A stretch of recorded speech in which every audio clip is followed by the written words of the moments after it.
Ladies and gentlemen, this is your host here.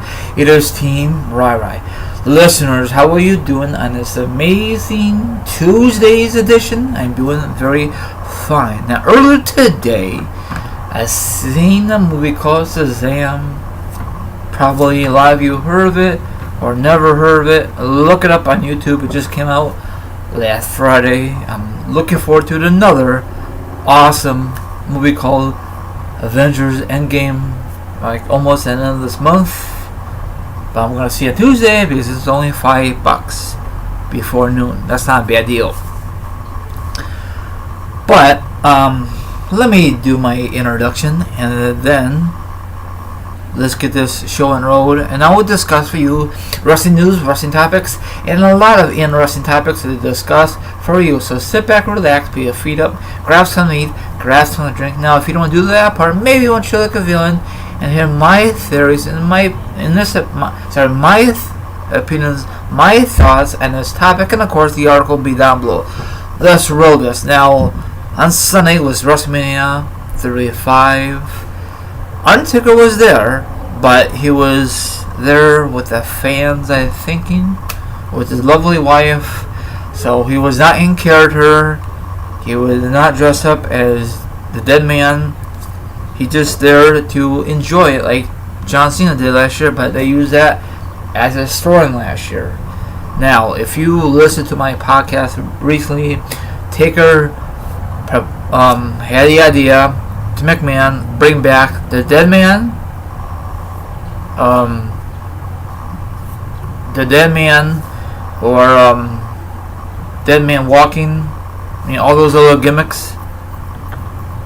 But of course McMahon says no dice, like the guy was on a bike, I think it was Dead Man Walking, Money Inc., all those, not Money Inc., sorry I botched it, Dead Inc., all those great gimmicks.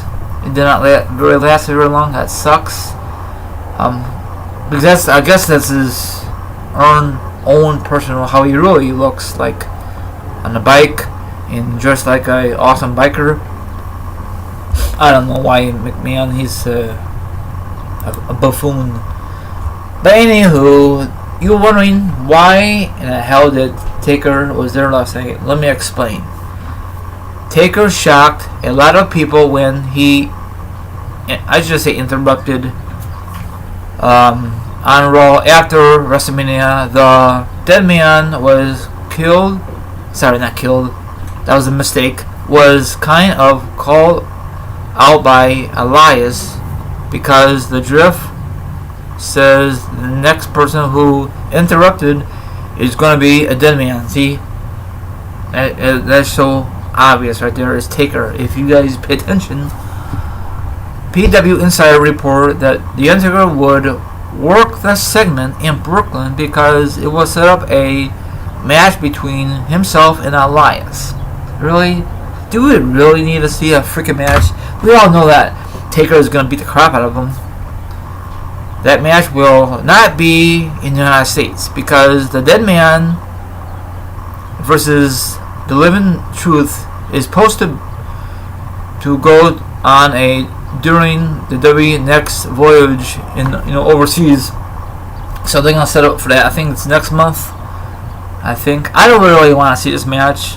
Frankly, I cannot stand Elias whatsoever. I mean, he's very talented, but he said the same old crap every week. I know a lot of these wrestlers do, but I think McMahon needs to change his wrestlers. The promos, the same old stuff every week. I'm being honest, Elias says the same thing. Walk with Elias. Boo. I don't give a crap if he's heel. I don't give a crap if he's face. He was heel the whole time, and now they blew his face, and then they turned back to heel. I think because Kevin Owens was out of action. Now Kevin Owens is back, and it sucks how they, my opinion is Elias is just like a rip-off of Honky Tonk Man. It just is a different things he does. He's not dressed up as Elvis, like a Honky Tonk Man. I just don't like what he does. You know, I don't think he's a very good wrestler, but he hardly wrestles in a square circle. And then when he does, he loses. And then when he does win, he wins against like these people don't give a crap about. You know. Now, if he beats Taker, I'd be very surprised. How long is Taker has left in his tank? You know, he should end it against Roman Reigns at WrestleMania 33. That was a perfect ending. And I know a lot of you, or maybe a few of you, are very bitter on that situation. You know, he put his trench coat hat in a square circle and he walked into the back.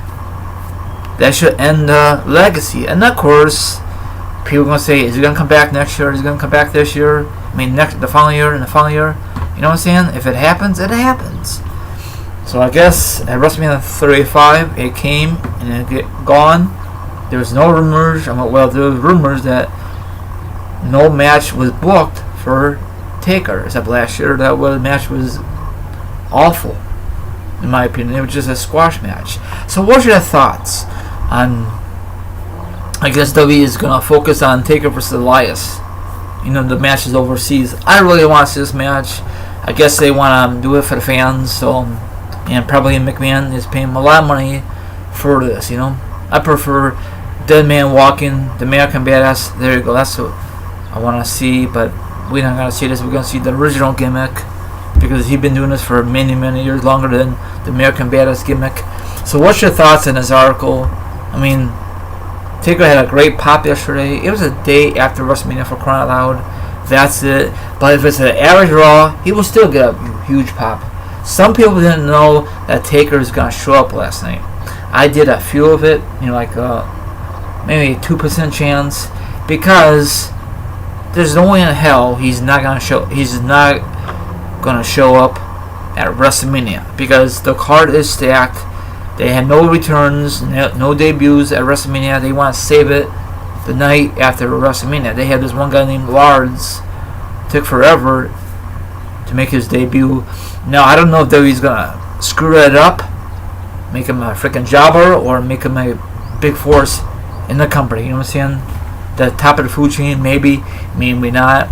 I like his entrance. What's your thoughts on him? Anyway, I'm going to wrap this up here. Everyone out there, have a good one, and I'll see you some tonight. If I talk too fast, I apologize. Later.